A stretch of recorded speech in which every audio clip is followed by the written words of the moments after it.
Bismillahirrahmanirrahim. Assalamualaikum warahmatullahi wabarakatuh.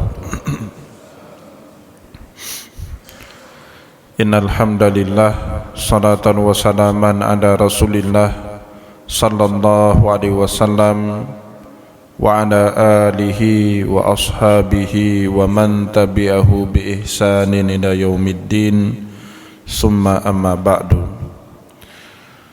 Puji dan syukur senantiasa dan tidak pernah bosan-bosannya kita panjatkan kehadirat Sang Maha Pencipta Allah Subhanahu wa Ta'ala, yang mana dengan limpahan karunia-Nya, rahmat-Nya, hidayah-Nya serta anugerah-Nya kepada kita semua, kita kembali masih diberikan kesempatan, kesehatan dan usia panjang oleh Allah untuk sama-sama dan senantiasa mengabdikan diri kita di jalannya dengan menjalankan segala perintahnya dan menjauhi semua larangannya.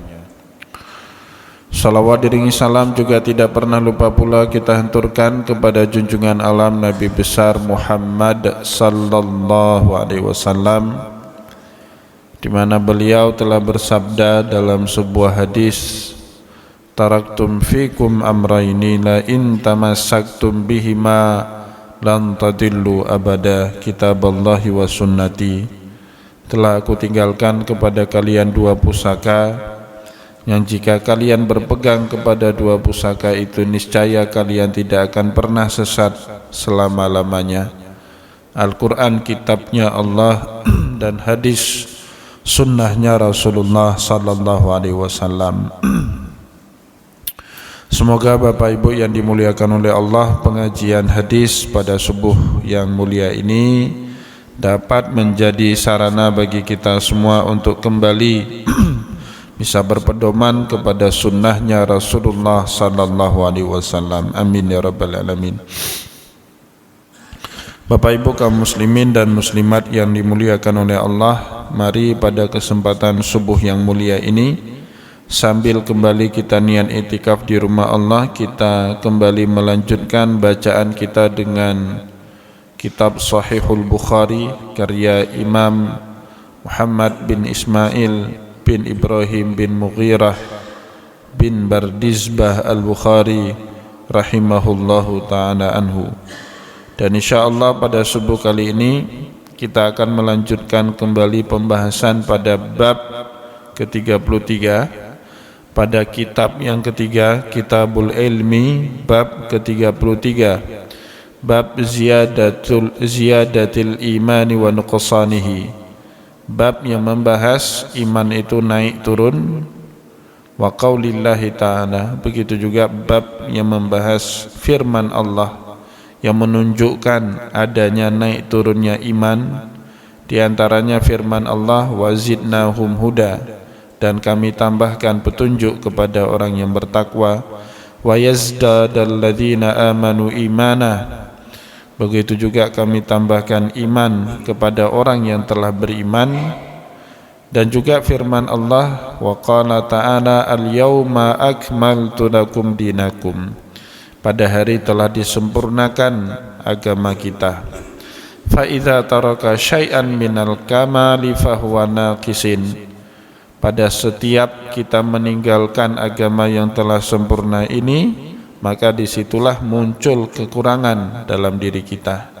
Nah, ini sekaligus menjadi dalil Bapak Ibu, masuk ke dalam agama Islam itu sebagaimana yang difirmankan oleh Allah Subhanahu wa Ta'ala dalam ayat yang lain, harus kafah, harus syumul, harus semuanya. Ya ayyuhalladzina amanu dukhulu fisilmi kafah. Tidak boleh dari sudut agama atau dari sudut ibadah kita Islam, tapi dari sudut muamalah kita masih belum Islam. Itu tidak boleh ya. Atau dari sisi kehidupan yang lain kita sudah Islam, tapi batin kita juga belum Islam. Itu tidak boleh, karena agama Islam itu komplit, mengcover semua sendi kehidupan manusia. dari yang paling besar semacam konstitusi negara dibahas, dikaji dalam Islam, sampai yang paling kecil tata cara masuk ke dalam kakus atau jamban pun dikaji atau dibahas di dalam Islam. Maka sebab itu Imam Bukhari membabkan di dalam kitab sahihnya bab al-yauma akmaltu lakum dinakum, di mana hari Allah telah menyempurnakan agama kita ini. Fa idza taraka syai'an minal kamali, pada saat kita meninggalkan agama yang sudah sempurna ini, fahuwa naqisin, disitulah kemudian muncul kekurangan pada diri kita.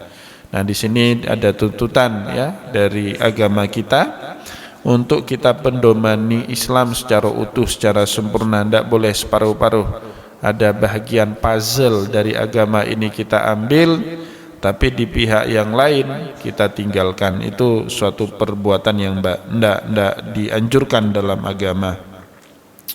Nah, untuk itu Bapak Ibu yang dimuliakan oleh Allah, Imam Bukhari meriwayatkan dua hadis dalam bab yang ke-33 ini. Hadis yang pertama, hadis nomor 44 yang sudah kita bahas pada pertemuan yang lalu, dan insya Allah pada subuh kali ini kita masuk ke dalam hadis berikutnya, hadis nomor 45. Hadis yang membahas tentang al-yauma akmaltu lakum dinakum.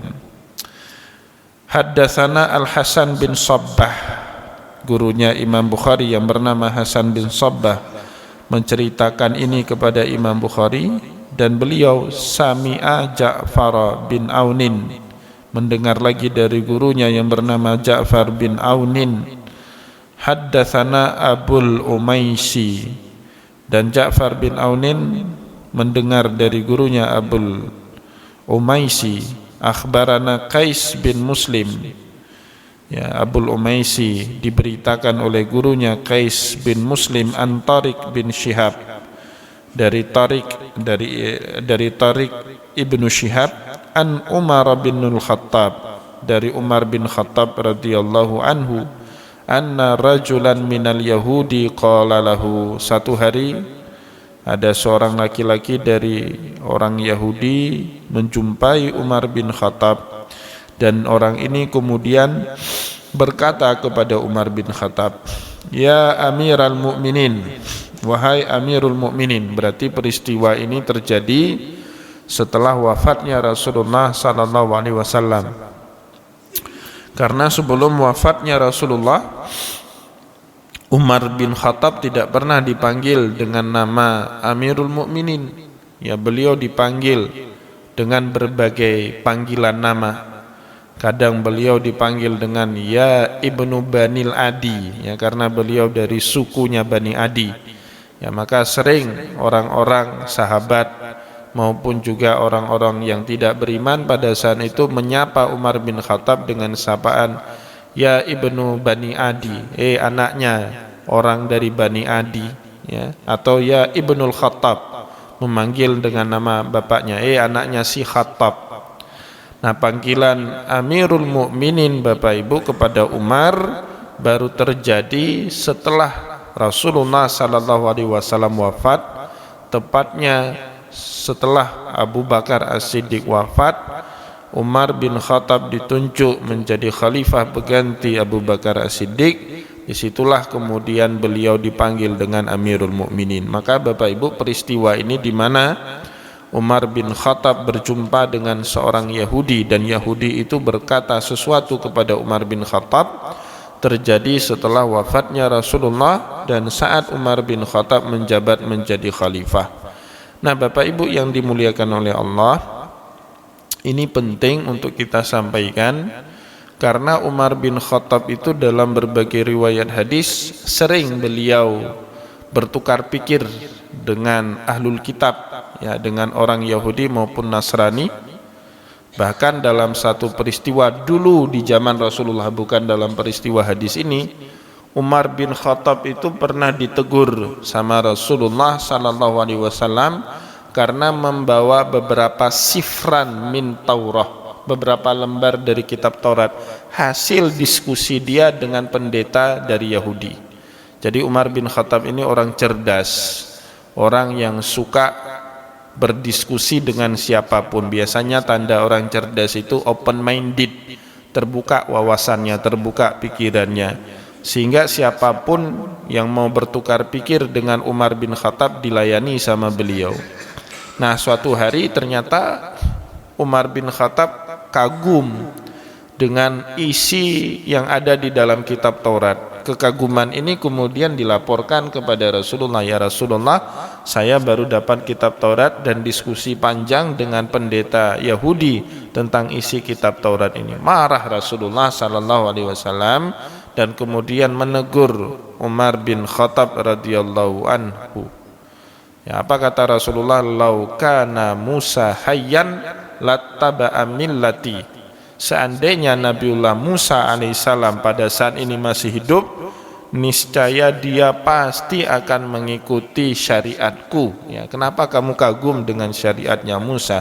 Musa saja kalau masih hidup pasti beliau meminta untuk menjadi pengikutnya Nabi Muhammad sallallahu alaihi wasallam. Nah, ini nanti dikaji ya oleh Imam Abu Nuaim Al-Isfahani dalam kitab Dalailun Nubuwah.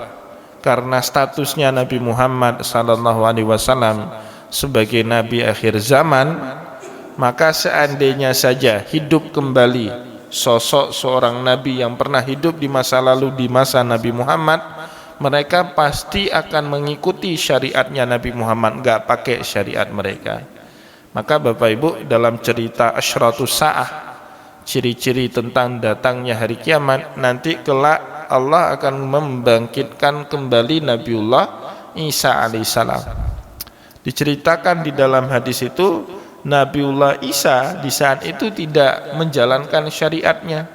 Nabiullah Isa enggak lagi dakwah syariatnya, tapi sebaliknya Nabiullah Isa alaihissalam mengikuti syariatnya Nabi Muhammad sallallahu alaihi wasallam. Salat seperti kita salat. Kelak di akhir zaman Nabi Isa alaihissalam puasa seperti kita puasa. Beliau juga menunaikan zakat seperti kita tunaikan dan seterusnya.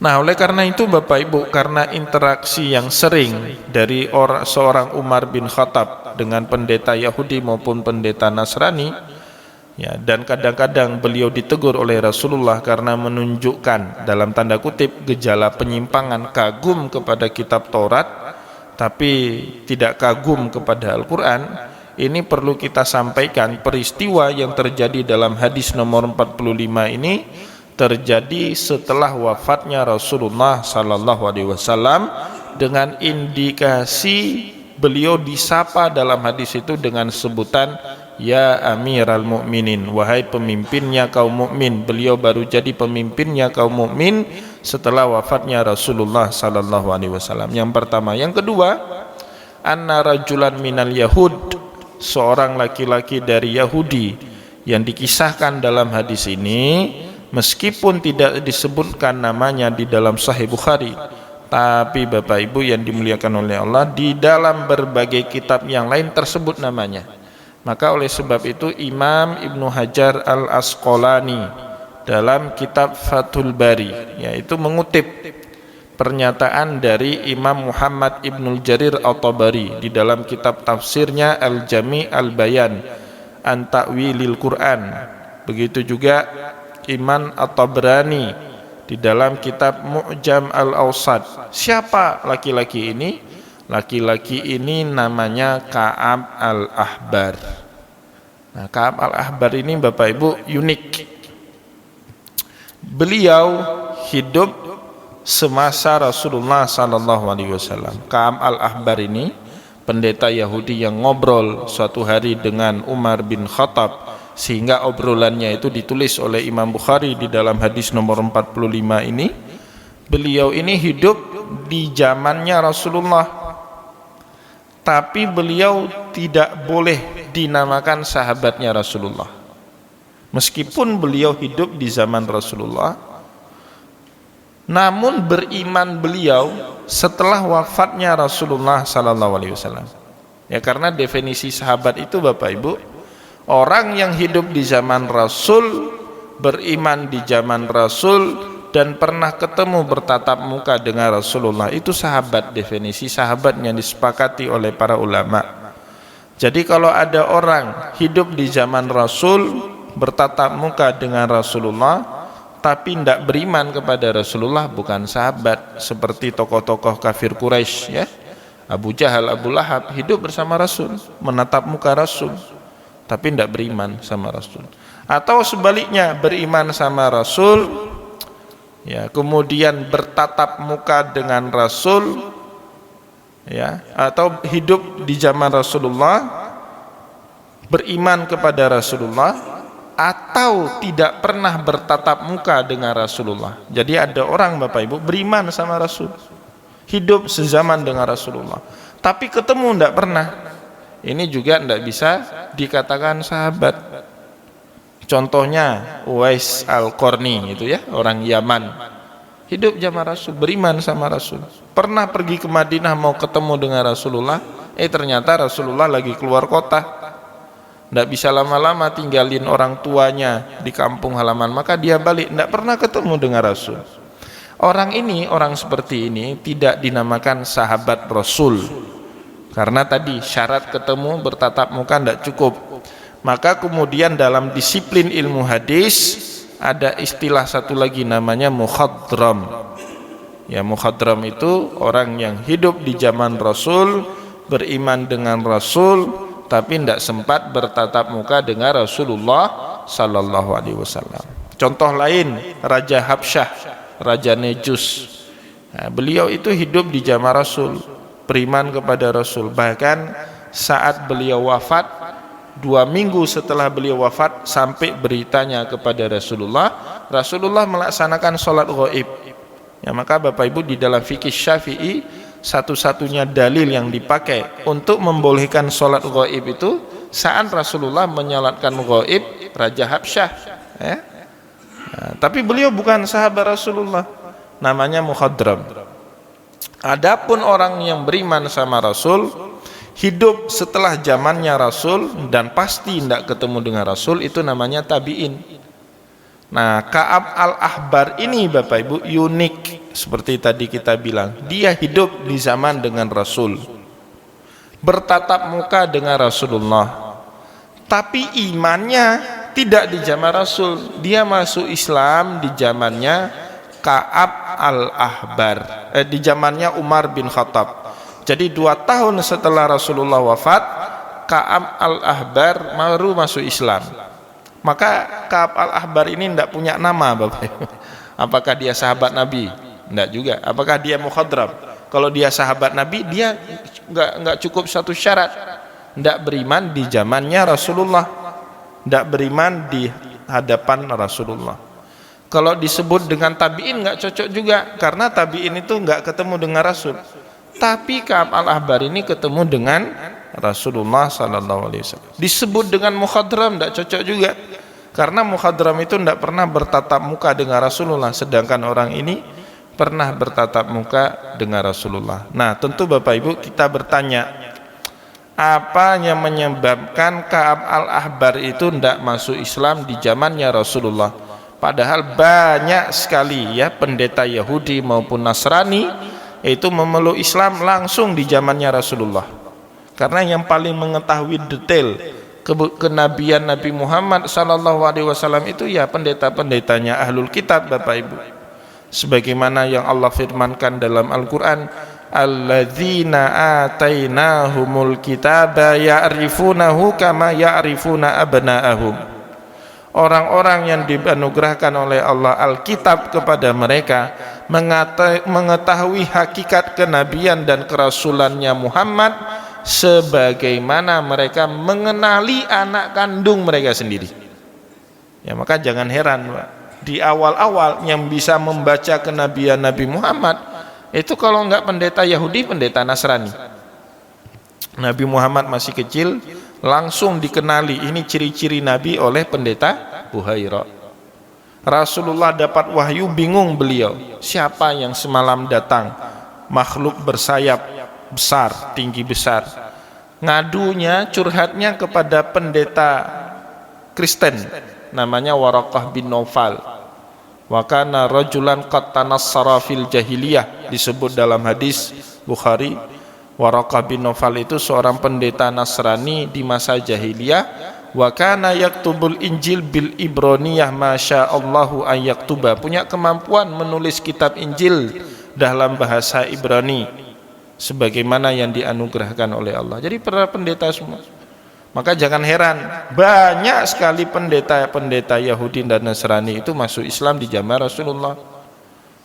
Dari Kristen ada Tamim bin Ausin Ad-Dari, ya, Salman Al-Farisi.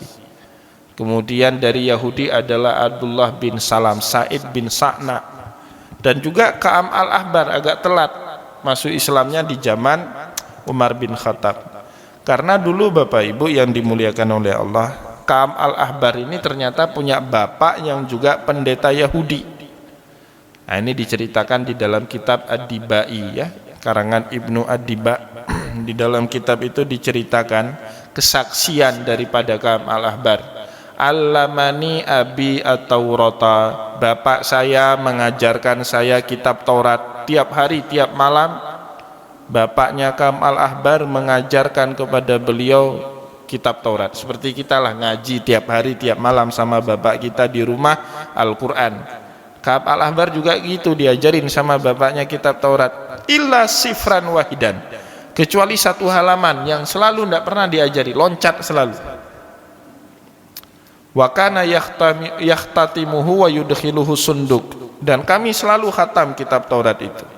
Dan setelah khatam, maka kitab Taurat itu dimasukkan ke dalam sunduk, ke dalam satu kotak.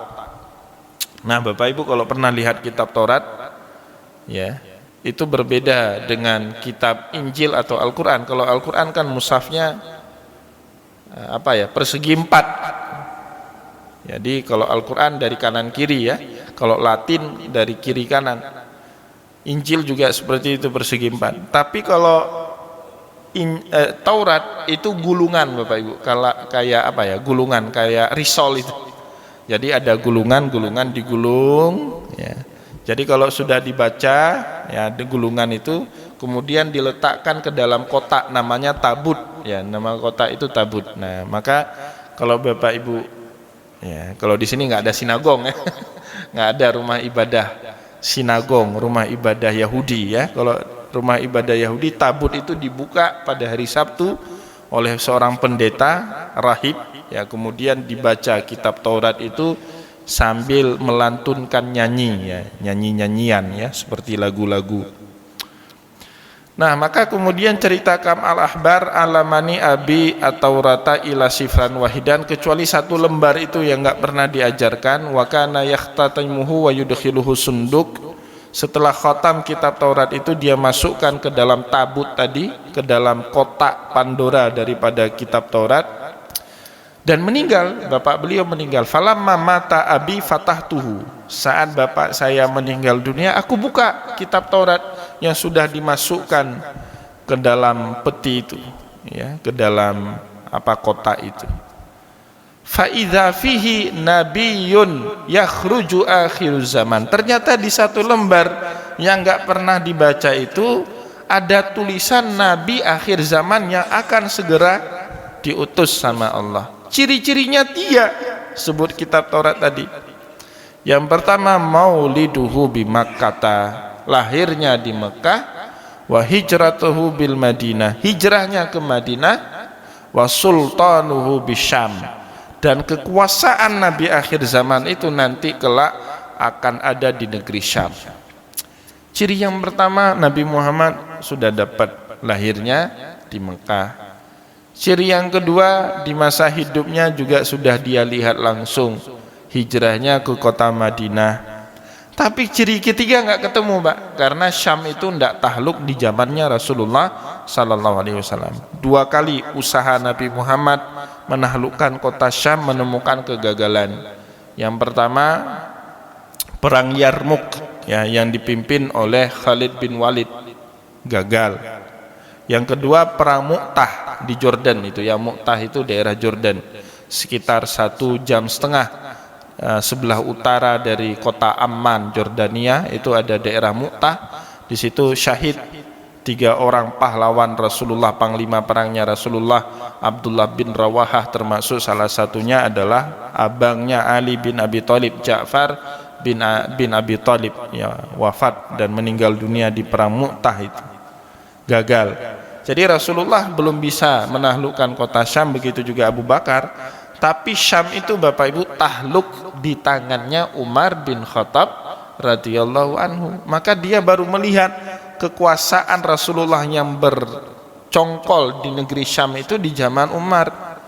Oleh sebab itulah Ka'ab al-Ahbar baru bersyahadat setelah wafatnya Rasulullah di zamannya Umar bin Khattab radhiyallahu anhu. Syukur-syukur beliau masih panjang umurnya. Seandainya meninggal dunia mati dalam keadaan murtad itu, atau dalam keadaan kafir, ya kan? Ya, maka kisah beliau ini heroik. Ya, nah, Ka'ab al-Ahbar inilah Bapak Ibu yang mendatangi Umar bin Khattab. Tapi itu sebelum Islamnya beliau. Ya, maka Umar bin Khattab menyebut anna rajulan minal Yahud, seorang laki-laki dari orang Yahudi, qala lahu, berkata kepada dirinya, ya Amiral Mukminin, wahai Amirul Mukminin, ayatun fi kitabikum taqra'unaha law alaina ma'syaral yahudi nazalat latakhadna dzalikal yauma idan. Ada satu ayat fi kitabikum, dalam kitab suci kalian, taqra'unaha, yang selalu dan hampir tiap hari kalian baca ayat itu, law alaina ma'syaral yahudi nazalat, seandainya saja ayat itu turun kepada orang Yahudi, ya, latakhadna dzalikal yauma idan, pasti kami akan jadikan hari itu sebagai hari raya keagamaan kami. Nah, ini Ka'ab al-Ahbar, ya, pendeta Yahudi yang akhirnya menjadi pengikutnya Rasulullah. Maka Rasulullah bilang Bapak Ibu dalam satu hadis, khiyarukum fil jahiliyah, orang terdepan, orang terdidik di masa Islam adalah orang yang terdidik di masa jahiliyah, kan itu. Pemimpin di saat Islam adalah pemimpin di masa jahiliyah. Maknanya apa?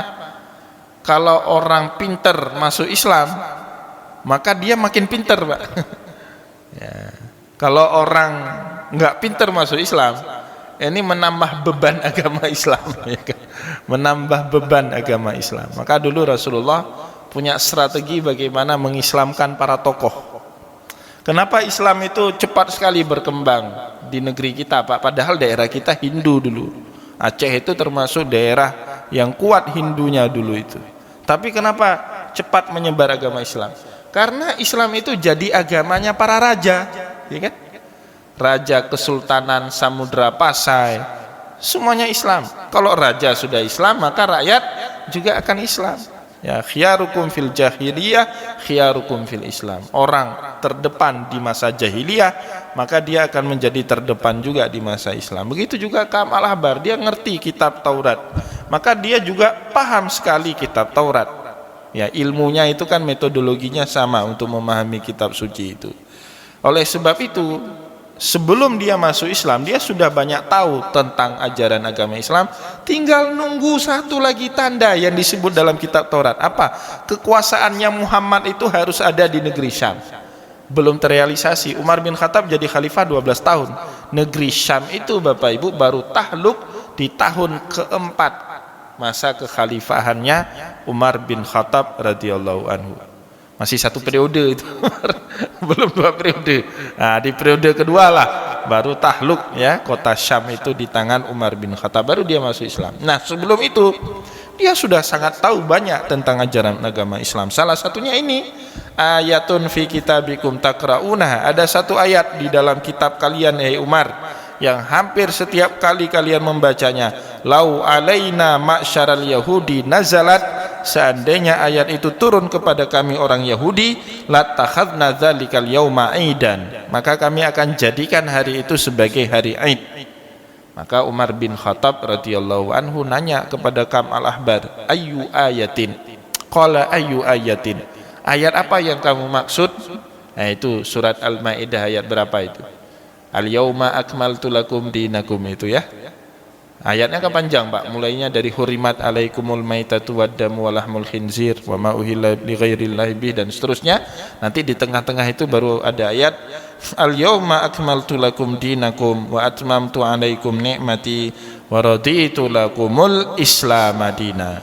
Hari di mana agama kalian telah disempurnakan oleh Allah. Wa atmamtu alaikum ni'mati, dan nikmat kalian telah disempurnakan oleh Allah. Nikmat Allah kepada kita telah disempurnakan oleh Allah.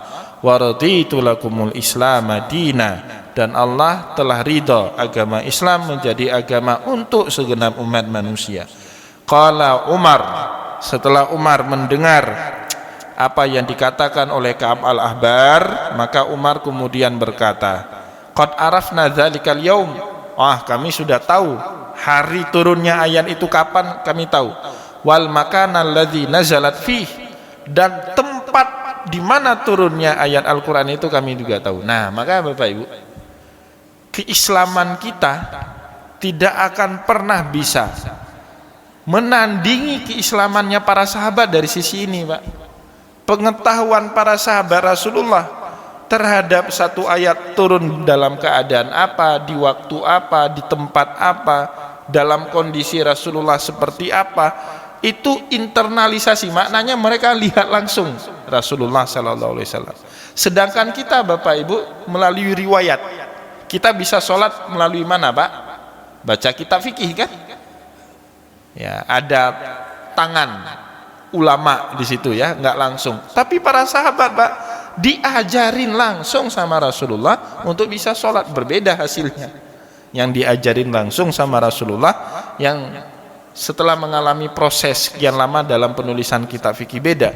Oleh sebab itu Bapak Ibu, kita nggak akan pernah bisa ya menandingi keimanan, keistiqomahannya para sahabat Rasulullah, nggak akan pernah bisa.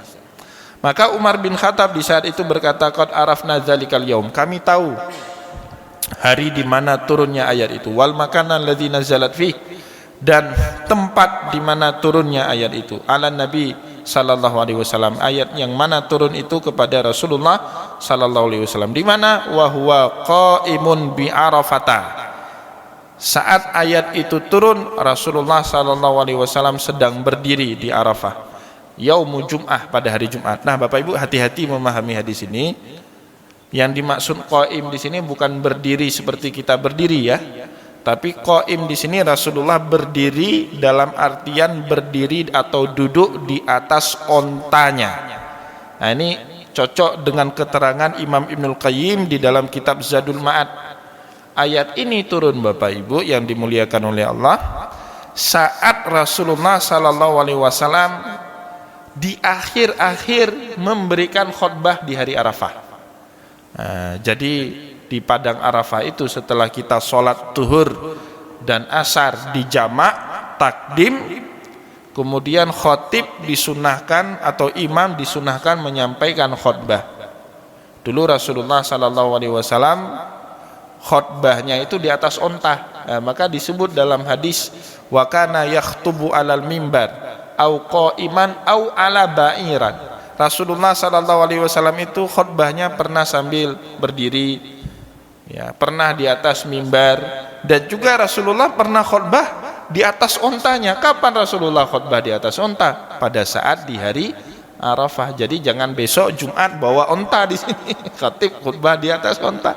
Ya, di hari Arafah Rasulullah khutbahnya di atas onta. Jadi makna qaim bi Arafah di sini, Rasulullah saat memberikan khutbah di padang Arafah, di akhir-akhir khutbah itu turun ayat al-yauma akmaltu lakum dinakum wa atmamtu alaikum ni'mati wa raditu lakumul islam madinah.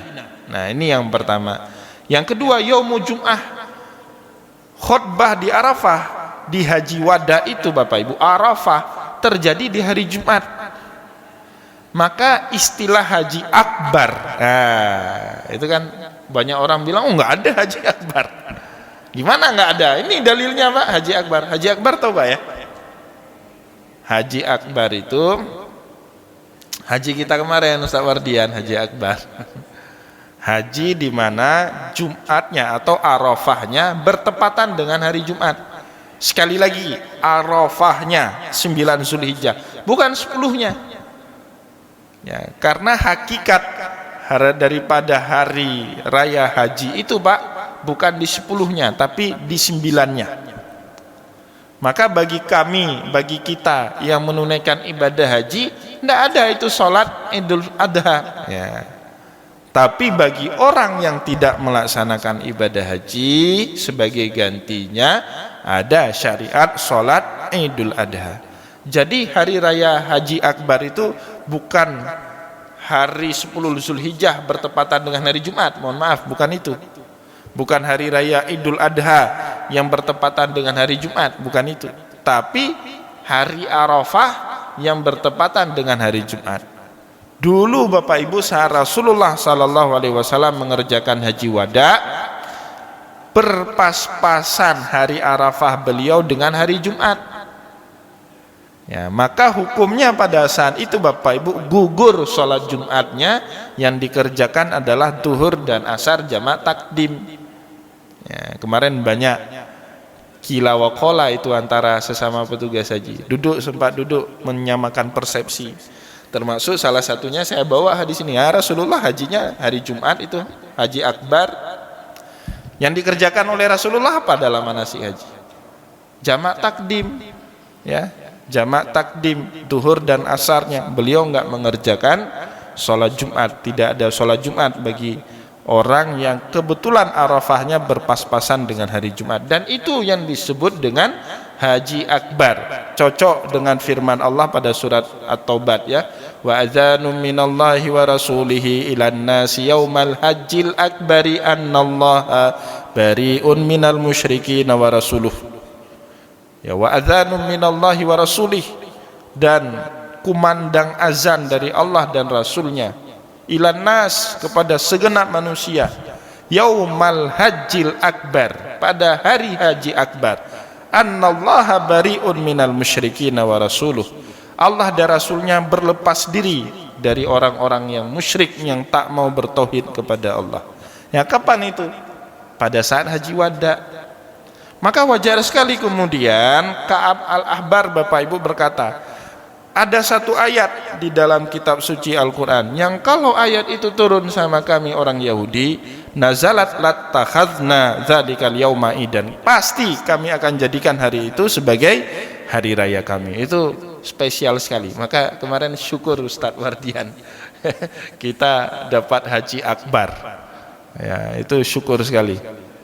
Sudah 2 tahun nggak haji, tiba-tiba bisa berhaji, hajinya Haji Akbar. Maka Bapak Ibu kemarin itu kan kuota haji cuma 1 juta. Seluruh dunia pemerintah Arab Saudi cuma mengizinkan 1 juta. Itu pakai gelang 2 lagi. Gelang pertama dari orang Indonesia, dari pemerintah kita yang besi. Satu lagi sebelum masuk ke Arafah dikasih lagi gelang, satu lagi ya waktu itu. Yang nggak ada gelang itu nggak boleh masuk Arafah, Musdalifah dan Mina.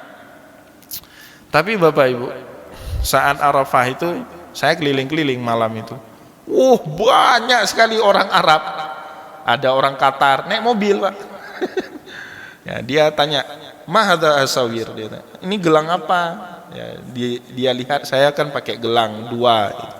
Ini gelang apa? Saya bilang, "Asawir min Mamlakatil Arabiyyah Saudiyah."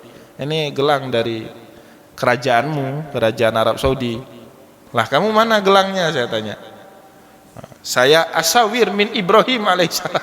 Saya gelang saya izin haji saya dari Nabi Ibrahim. Haji apa itu? Haji koboi. Ya, haji enggak resmi. Padahal sebelumnya apa? Ada checkpoint ketat sekali. Masuk Arafah itu 5 checkpointnya. Tapi saya tanya sama seorang petugas keamanan itu, iseng-iseng saya tanya waktu pindah dari Arafah Musdalifah, ini kok banyak haji-haji koboi dibiarin? Nggak tega lah kami. Orang mau ibadah kan nggak tega mereka, Pak. Mereka Muslim juga itu, orang-orang soleh juga. Tapi ya satu sisi harus menjalankan perintah negara kan. Tapi dari sisi yang lain mereka nggak tegaan, orang jauh-jauh sudah dari Kuwait, dari Qatar naik mobil pribadi. Dari Yaman sampai ke situ, masa nggak boleh masuk ke Arafah? Emang Arafah itu punyamu? Kan punya Allah itu kan? Nggak tega, Pak. Ada hati kecil ya. Jadi diizinkan semua, udah. Maka padat Pak Arab Saudi itu. Taksirannya mungkin lebih dari 2 juta, bisa sampai 3 juta itu. Memang kuota resmi 1 juta, tapi yang enggak resminya lebih banyak Pak, sampai 2 juta. Jadi itu haji akbar. Seperti itu Bapak Ibu kaum muslimin dan muslimat yang dimuliakan oleh Allah, yang bisa saya sampaikan pada kesempatan hari ini. Semoga apa yang kita sampaikan bermanfaat kepada kita semua, dan semoga bisa kita amalkan dalam kehidupan sehari-hari kita. Saya mohon maaf jika ada yang tidak berkenan. Wallahu muwaffiq ila aqwamit thariq wa nasrun minallah fatun karib. Wassalamualaikum warahmatullahi wabarakatuh.